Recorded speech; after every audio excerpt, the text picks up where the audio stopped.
Guy Marius Sagna.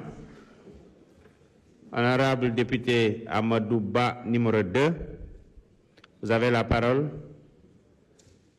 Honorable Tafsir Choy se prépare.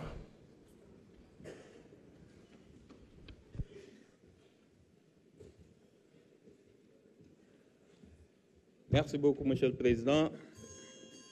Chers collègues, Monsieur le Président Abdou Mbow, je voudrais d'abord faire 2 précisions.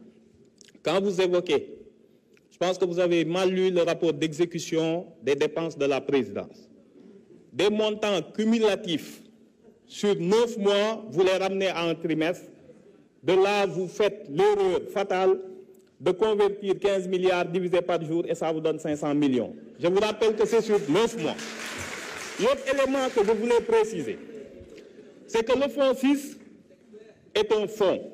Un fonds ne peut pas héberger un autre fonds. Le fonds intergénérationnel doit être rattaché ou à une institution constitutionnelle ou à un ministère. Au fond, le décret qui prépare le fonds intergénérationnel est très clair et ce décret n'a pas été révoqué. Le fonds 6 continue à avoir... S'il vous plaît, honorable député. Le fonds 6 continue à avoir mandat pour gérer le fonds intergénérationnel, mais ce fonds doit être logé ou dans un ministère ou dans une institution constitutionnelle comme la présidence. Donc il n'y a que le rattachement qui a été acté au niveau de la présidence et rien d'autre. Je vais revenir sur la loi d'amnistie, Madame Aïssata Tall Sall. Vous avez dit devant le Parlement européen que des individus organisés ont voulu s'emparer du Sénégal pour justifier la répression qui a eu lieu. Je vais vous dire que la loi d'amnistie ne donne pas un droit absolu de non-poursuite. Et je m'en veux pour preuve en vous renvoyant à l'arrêt de la CEDEAO, Cour de justice de la CEDEAO, Barema et Nassara de 2015. La Cour est très claire. La Cour dit qu'elle ne partage pas la conception cynique de vouloir dire opposer à toute mesure d'investigation une loi d'amnistie. Au Sénégal, ce que le Premier ministre a dit est très clair. On peut prendre une loi interprétative sans annuler tous les effets de la loi d'amnistie en montrant bien que cela s'appliquait aux faits politiques, pas aux faits criminels sous-jacents.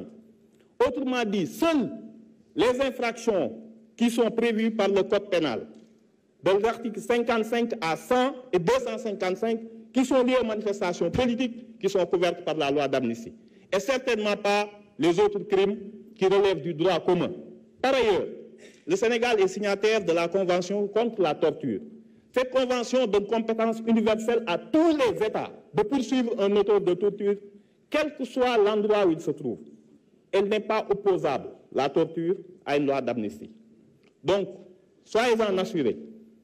On vous demandera ici, parce que l'affaire est éminemment politique, de nous renseigner sur cet ordre de personnes qui voulaient s'emparer du Sénégal et qui ont nécessité autant de répression.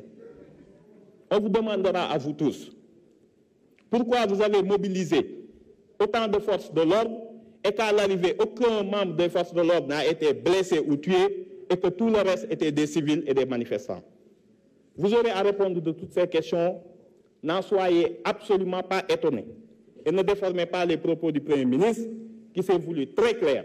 L'amnistie concerne les manifestations politiques, ni les crimes de sang, ni les tortures, ni les disparitions volontaires. Merci beaucoup. Merci beaucoup, honorable député Amadou Ba, numéro 2.